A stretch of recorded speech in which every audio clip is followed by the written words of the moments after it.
Muy buenas tardes, queridos amigos de La Teja, bienvenidos a una nueva edición de Volados Legales.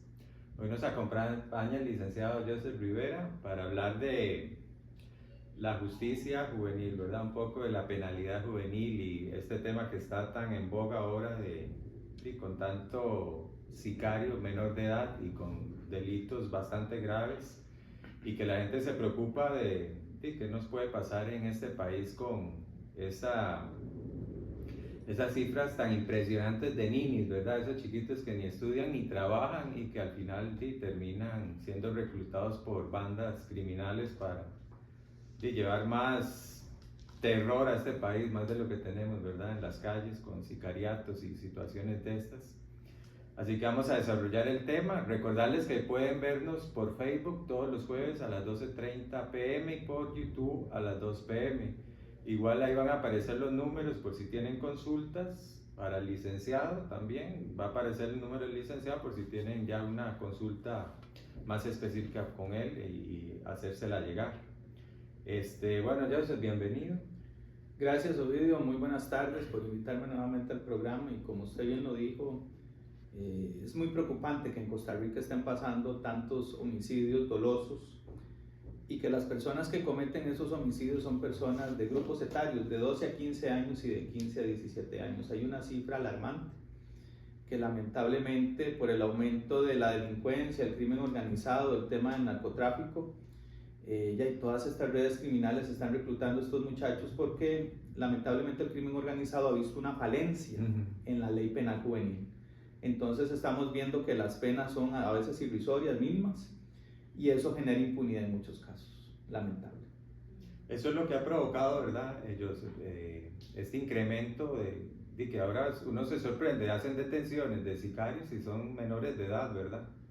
Como decías vos, uno no se imagina un chiquito de 14 años matando a una persona, uno se lo imagina estudiando o incluso jugando, porque esas edades, por lo menos en mis tiempos, uno pasaba jugando fútbol o pasaba viendo series de televisión, pero ahora no, ahora los chiquitos como no tienen, se les está cerrando tanto las alternativas, por tras de eso se está mezclando el caldo de cultivo de que la educación decayó totalmente, los chiquillos no tienen aspiraciones, muchos chiquitos no tienen mayores aspiraciones en la vida, entonces no, ni estudian ni trabajan. Y al final las bandas, porque ahora es en todo lugar, antes uno decía, no, el crimen está en tal zona, pero ahora no, ahora está en todo el país y son fáciles de reclutar, ¿verdad? Porque necesitan algún ingreso, alguna forma de supervivencia,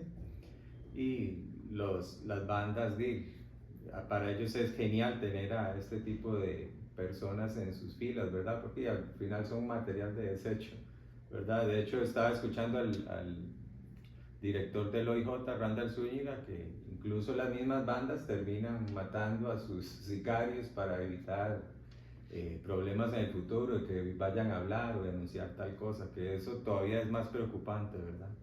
Sí, el sistema de control social, Ovidio, está colapsado y lamentablemente el sistema penal juvenil, esta ley fue creada en el año 2004 para regular todas estas conductas o comportamientos delictivos. Lamentablemente hay una falencia en las casas. Para nadie es un secreto que los niños, hombres y mujeres, jóvenes, adolescentes, copian patrones, conductas aprendidas. La Universidad de Michigan hizo un estudio que efectivamente lo que ellos ven en las casas lo vienen a reproducir en la sociedad costarricense.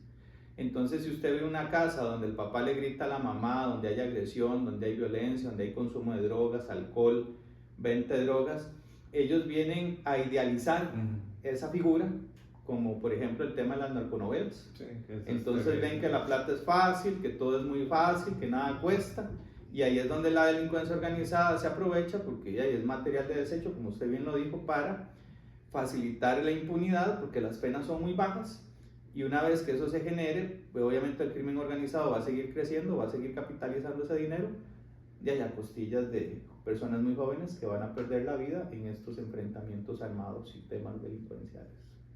Bueno, estabas explicando que la penalidad juvenil va de 12 a 18 años.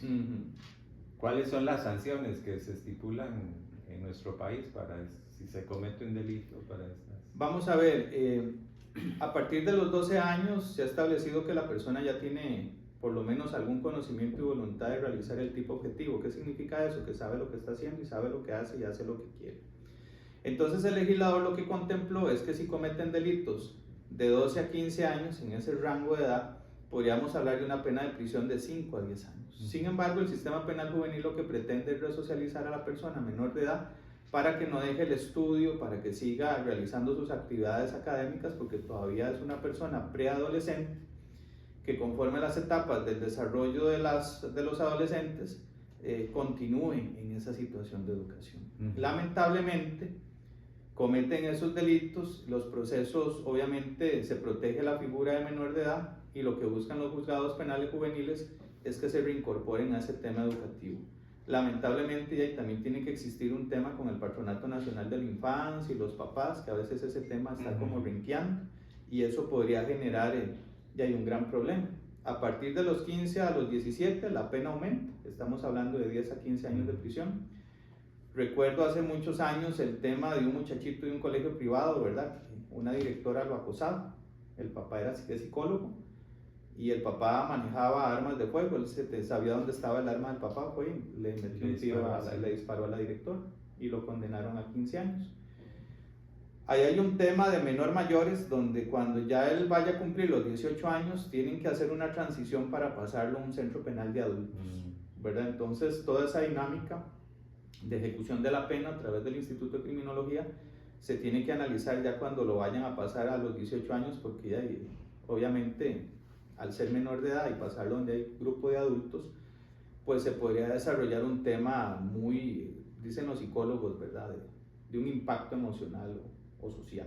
Pero bueno, yo esperaría que los diputados que vengan ahora para la próxima elección 2026-2030 hagan un análisis integral del sistema penal juvenil y que hagan reformas. Por ejemplo, en Estados Unidos la mayoría de edad es a partir de los 16 años. En Bélgica, Gran Bretaña, Europa, es esa misma edad, los 17 años. Pero también se tiene que fortalecer el tema de justicia restaurativa. ¿Qué es lo que está pasando con esos menores? Porque no ganamos nada con meterlos a la cárcel. Se va a producir un tema de impacto social y cuando esas personas salgan, ¿qué van a hacer? Van a continuar en el sistema educativo público. Van a poder conseguir un trabajo después de los 18 años. Tenemos que ponerlos a hacer algo. Y que de verdad exista el músculo en materia de psicología, trabajo social, para que se haga un análisis integral y que se aborden también a las familias, porque los padres tienen un grado de responsabilidad en este tema delincuencial. Entonces para nadie es un secreto que tener ahora un hijo es una gran responsabilidad. No es que no fuera lo mismo hace 20 años, como usted bien lo dijo, uno hace 20, 30 años iba a jugar fútbol, no habían tantos homicidios, no habían tantas bandas delincuenciales, pero eso ha proliferado por el aumento de la población. Y lamentablemente estos muchachos que usted mencionó, los ninis, los que no trabajan ni estudian, es porque en las casas no les han inculcado ese desarrollo, entonces ya hay como un tema ahí de una alcahuetería de parte de los padres, y eso genera que estos grupos enreden a estos muchachos, ¿verdad? Que tienen una inmadurez, así lo ha establecido la Sala Constitucional, no tienen esa capacidad de discernir en algunas cosas y por eso es que se dan esas penas mínimas. Pero definitivamente hay que hacer ese cambio estructural en el sistema para generar un precedente y también que el Estado se preocupe de cómo fortalecer a las familias en principios y valores. Y si bien es cierto, no quiero que suene religioso, pero Dios tiene que estar en el centro de esas situaciones para poder sacar adelante a la familia. Todo eso se ha perdido hoy en día. Sí, el núcleo familiar es en muchos hogares sin padre, no hay figura paterna y a veces familiares metidos en drogas, todo lo que vos estás diciendo, ¿verdad? Que es cíclico. Sí, por eso me pregunto, ¿cómo esto, la socioeducativo, cómo lograr que un chiquito se reintegre a la sociedad y siga estudiando después de haber, por ejemplo, cometido un crimen o un robo con violencia? ¿Cómo hace uno para garantizar que ese chiquito pueda cumplir? Si tiene una familia problemática, si no hay una integración de instituciones que lleven el paso a paso el chiquito, y lo meten ahí y le dan tal vez clasecitas y todo, pero ¿y qué te garantiza que sea una solución?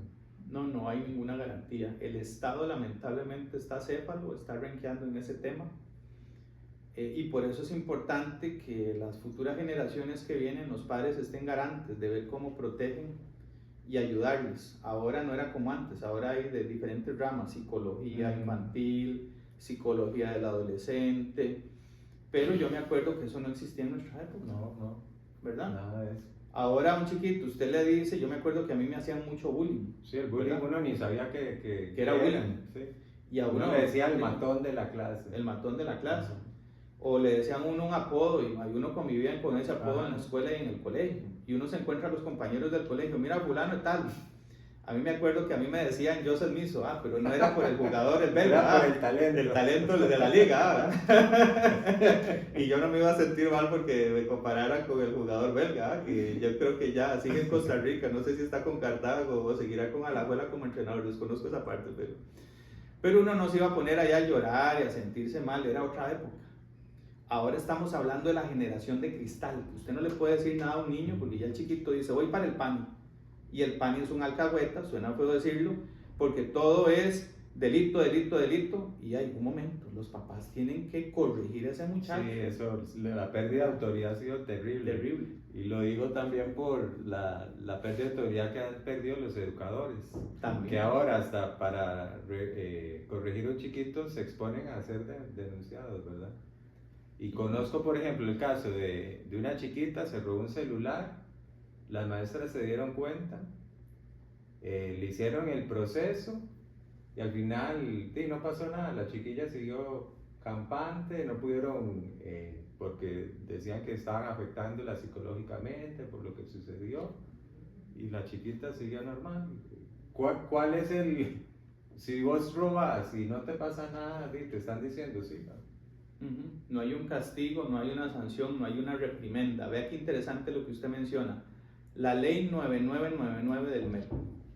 Gracias a Dios esta administración le metió mano a esa ley, porque si usted volvía a ver a un chiquito o un adolescente mal, así con los ojos, ya era una denuncia y ya el profesor lo suspendió. Entonces, ¿dónde está la autoridad parental? ¿Dónde está la autoridad educacional? Yo me acuerdo que yo hacía eso en la escuela, iba al reporte y usted llegaba a la casa y castigo y un par de fajacitos, y esos fajazos o la chancleta voladora, ¿verdad? Yo me acuerdo. Eso nos ayudó a ser los profesionales que somos ahora. No somos ni antisociales, no somos delincuentes, no somos personas de mal, al contrario, somos personas de bien. Si no hubiera sido por esa disciplina ortodoxa, tal vez hubiéramos sido personas diferentes. Entonces me parece que a veces el Estado se le ha pasado la mano y algunos políticos no han tenido visión y han entorpecido el tema, y por eso es esa proliferación de jóvenes delincuentes que al no tener disciplina generan esta situación tan grave que está pasando en Costa Rica. Pero qué problema ver que, usted como joven, un día me llamó la atención que chiquitos de 6, 7 años, usted le pregunta qué quieren ser y dicen que quieren ser youtubers. Ya desde ahí usted empieza, Dios santo, o sea, ¿qué nos espera como sociedad? Porque si esa es la visión de chiquitos de 6 o 7 años y ya uno se da cuenta de que quieren la vida fácil, porque ser youtuber es hacer videitos, hacer tonteras en cámaras, porque la mayoría que he visto son ese tipo, no ve uno así como que sean un derroche de inteligencia o que te aporten mucho. Eso ya a usted lo marca como sociedad de las aspiraciones que tienen nuestros jóvenes. Y es donde uno se preocupa de que además tenemos rezagos educativos terribles, donde el último informe de Estado de la Educación dice que chiquitos de colegio escriben como menores o escolares de tercer grado. O sea, ya cuando usted ve esas realidades dice, ¿con qué competitividad vamos a enfrentar el mundo? Si no sabemos hablar inglés, el inglés que dan en la educación pública es pésima. Yo vengo salí de un colegio público que ese tiempo era un poco más exigente y yo sentí el ácido cuando entré a la Universidad de Costa Rica y recibí inglés era otra cosa. Ujú. Y usted sintió el ácido llevando todo lo que era métodos de investigación. A nosotros nunca nos daban eso. Usted llegaba, era aprenda y llévelo. En cambio, colegios privados sí tenían ese plus de que ya llevaban un buen idioma, llevaban métodos de investigación, y uno, venir de un público a una universidad privada donde la exigencia es dura, se siente mucho el ácido. Y por eso es que uno dice, con estas mentalidades de los chiquitos de ahora, ¿qué podemos esperar? Y sobre todo, con la tentación de que ganas dinero fácil, tal vez matando a una persona, pero al fin y al cabo es dinero fácil para alguien que no se esforzó. Sí, vea qué interesante ese tema, Ovidio. Lamentablemente algunos políticos han querido destruir la educación pública. La educación pública ha sido un pilar fundamental en la educación en Costa Rica. ¿Por qué un pilar fundamental? Don Pepe Figueres lo decía, tienen que haber más maestros que soldados cuando se abolió el ejército en el 48. Y con la reforma a la Constitución de la fundación de la Segunda República, el 7 de noviembre de 1949, dio un giro trascendental a la educación costarricense. Gente como por ejemplo Franklin Chan, otras personas que han sido son costarricenses, y que han salido fuera del país y que han marcado un antes y un después en la educación.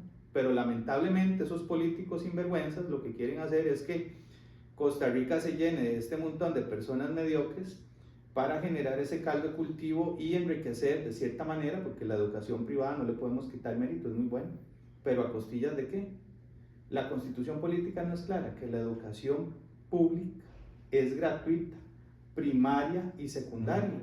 Entonces lo que hay que hacer es fortalecer al MEP para que el Ministerio de Educación Pública, cuando salgan esos muchachos de bachillerato, puedan optar por el sector público privado en educación universitaria para que marquen un antes y un después en la sociedad costarricense. Pero lamentablemente, personas de 17 a los 25 años no trabajan. Entonces, si usted ve el tema del rango generacional, va a haber una generación de analfabetos. Sí, lamentablemente, y ya lo estamos sintiendo, ¿verdad?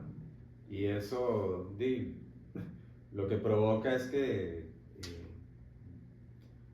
se crean estas bandas y tienen un material humano impresionante, ¿verdad? Porque es trabajo fácil, ellos no van a poder aspirar a trabajos bien remunerados en ninguna empresa, les va a tocar ser choferes, operarios, peones, de ahí no van a poder, si no se superan académicamente, ¿verdad? Joseph, vos por tu experiencia, ¿la reinserción social se da o es muy mínimo? Se lo pongo así, Ovidio, para todas las personas que nos ven por redes sociales. Si cuesta la reinserción social en adultos, ahora en menores de edad que son rebeldes, malcriados, que en la etapa del desarrollo del niño, cuando nace un niño de 0 a 5 años, copia el patrón de los padres. ¿Ve qué interesante? Es un tema genético. Usted dice, mira, el comportamiento de este niño es igual al del papá o este comportamiento es de la mamá. De los 5 a los 10 años ya él va definiendo qué quiere hacer. Pero si el padre no le enseñó desde pequeño, mire, tiene que estudiar, tiene que tener responsabilidades. Eso es como el ejemplo que yo pongo del árbol, ¿verdad? El árbol nace torcido, usted tiene que meterle una estaca para que se enderece. Pero si los papás no están, ¿cómo vamos a generar esa situación de control hacia un buen menor de edad? Porque uno tiene que formarlos como padre para que lleguen a ser adultos productivos. Entonces ahí es donde viene la pornografía, ahí es donde vienen los ataques mediáticos de programas que no construyen, sino que destruyen la mentalidad del niño y del adolescente. Las mismas canciones. Las mismas canciones que tienen esos mensajes subliminales. Me acuerdo en los cursos de sociología criminal, cómo era que le explicaban a uno ese contenido de muerte, de guerra, temas sexualizados desde pequeños. No viven una sexualidad plena en la adolescencia, sino que ya usted ve menores de edad de 14 y 15 años embarazados. Sí. Incluso ya en sexto y quinto grado ya tienen relaciones sexuales. Es correcto. En esa época uno hasta le daba vergüenza decir que le gustaba una... Uno pensaba en jugar fútbol, ir a caminar ahí con los papás, yo me acuerdo que papá me llevaba a mí al Parque de la Paz a volar un papalote. Esa era la diversión de uno chiquillo, o a la sabana. Ahora no. Ahora sí. Entonces, está como cohibido ese tema de los centros, del centro penal juvenil que hay aquí en el Surquí, en San José. No se sabe qué pasa con esos adolescentes, no hay un seguimiento técnico, no hay un seguimiento familiar, eso lamentablemente está al garete. Y disculpe que sea tan repetitivo, los próximos políticos que vengan, ojalá que sean inteligentes y que le metan mano al sistema penal juvenil, porque hay que hacer un rompeaguas y decir, no, mire, vamos a buscar que estas personas cometieron un error, cometieron un delito, pero vamos a enderezarlos, los que quieran enderezarse, para que sean productivos de aquí cuando tengan 18 años y puedan formar parte otra vez del sistema de control social y que produzcan a la sociedad, para que la sociedad no solamente tenga un ingreso, sino que también ellos puedan ser útiles y que puedan enmendar todos esos errores que cometieron en el pasado. Yo sé que aquí Carlos Rojas de Moravia nos dice que si un menor comete, digamos, un crimen, ¿tiene derecho a defensa pública o puede también ser defendido por un abogado del lado privado? Vamos a ver, el Código Procesal Penal es claro que se ocupa una representación letrada, el Estado le da una si no tiene los recursos, también puede optar por un defensor privado, eso va a ser si los papás tienen los recursos para pagar, si no tienen el Estado les va a dar uno. En mi experiencia puede hacer que existan defensores privados, ¿verdad? Hay de todo en la Villa del Señor, ¿verdad? Pero yo siempre he visto la gran mayoría de defensores públicos. Sí, me parece un caso que tuve hace poco, hace 3 años, aquí en Heredia. Una muchachita de 17 años le metió 20 puñaladas a un adulto en la cara. Entonces optó por la defensa pública, ¿verdad? Todavía yo no he visto, puede ser que exista, ¿verdad? Que existan personas de altos recursos, ¿verdad? Que se ve muy poco, gente de clase social alta, de que sus hijos cometan alguna delincuencia, ¿verdad? Puede ser que existan, ¿verdad?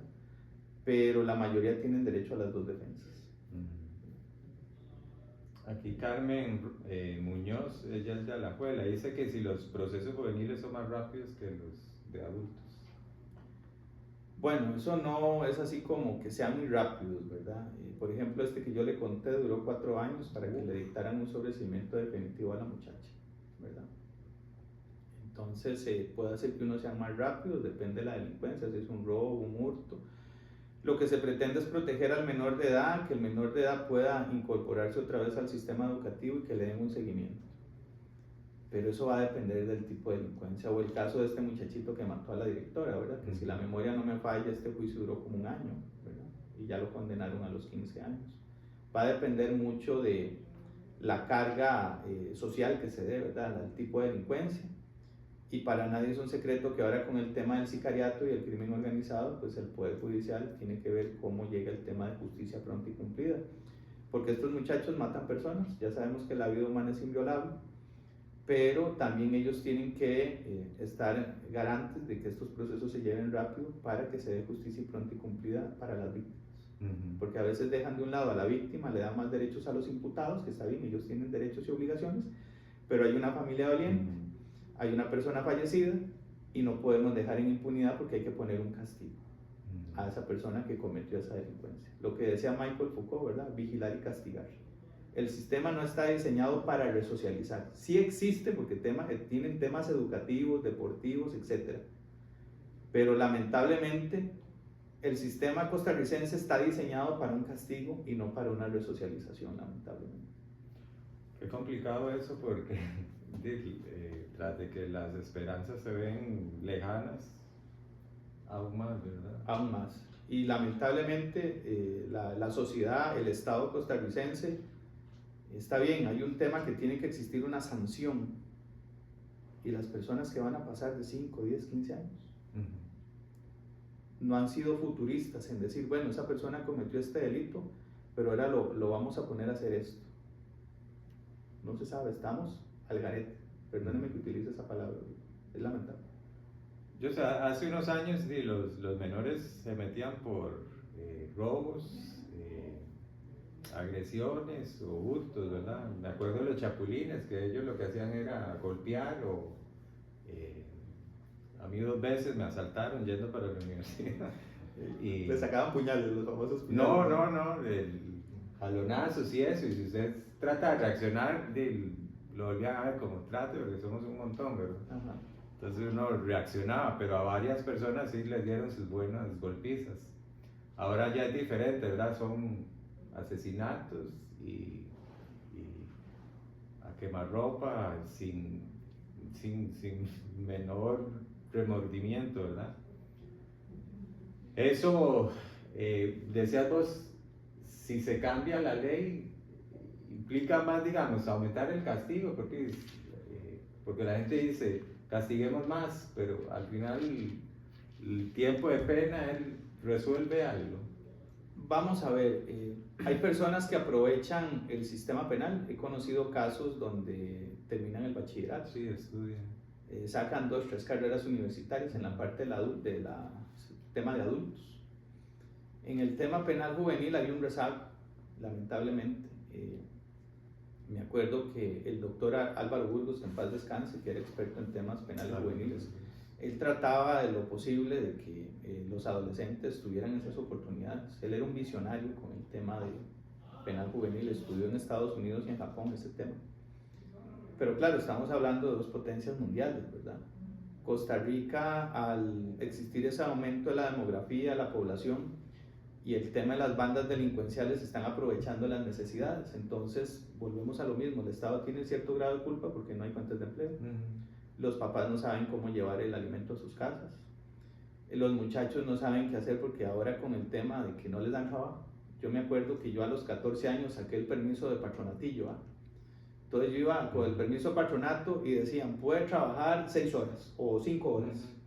Entonces yo con esa platilla ayudaba a mi mamá. Dios guarde ahora poner un menor de edad a trabajar. Eso es esclavitud, es trata de personas, todo lo que usted se puede inventar. Nosotros íbamos a vender periódicos a los tramos del mercado, que antes se envolvían todo con... Ajá, sí, yo me acuerdo de eso, los periódicos. Entonces también el Estado ha tenido culpa porque no le ha enseñado a los menores de edad a ganarse las cosas. Y para variar en la casa tampoco funciona porque el papá y la mamá, con problemas de adicción, de drogadicción, sin empleo, y que dice el muchacho, ya no vamos a robar. Si mi papá y mi mamá me pegan, me gritan y me faltan el respeto, ya yo tengo que ver qué hago. Y lo más fácil es tirarse a la calle. Pero si de verdad existiera una unión entre la familia y el Estado costarricense, podríamos generar menos situaciones de delincuencia juvenil. Yo sé, por tu experiencia, se ha incrementado mucho la actividad criminal en personas jóvenes. Ha habido un aumento exponencial de un porcentaje bastante alto, porque si usted ve la mayoría de las delincuencias son menores de edad, sicariato, crímenes, asaltos, robos a viviendas, y esa cifra va a seguir aumentando, y lamentablemente el Poder Judicial no tiene ni la capacidad ni los recursos para poder combatirlo, y las instituciones como el Patronato Nacional de la Infancia y otras que puedan ayudar, el IMAS para los padres, ¿verdad?, que no consiguen trabajo, lamentablemente están atadas de manos porque no tienen un tema de planificación. Y al no existir ese tema de planificación en el tema de control social, ya no podemos tener trazado.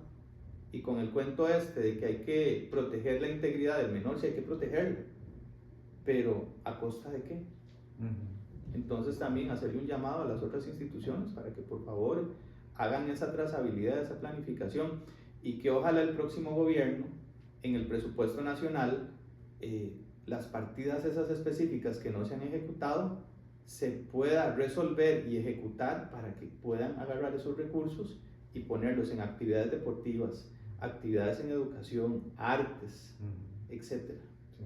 Entonces ya con eso los muchachos y los adolescentes se sienten motivados, y hacerles un llamado a los padres para que se puedan unir con los hijos y escucharlos. No hay que hacerse enemigo de ellos, hay que hacerse amigos, escucharlos, ver cuáles son sus necesidades, y que también en las escuelas, cuando se vean ese tema de bullying, o en los colegios, se apliquen los protocolos. Pero lamentablemente todo eso no se está haciendo. No se está haciendo. Yo, se nos venció el tiempo, de verdad agradecerle por su gentileza de compartir sus conocimientos con nosotros, invitarlos para el próximo programa de Volados Legales y desearles una muy feliz tarde, que Dios los bendiga. Muchas gracias y que tengan un excelente día.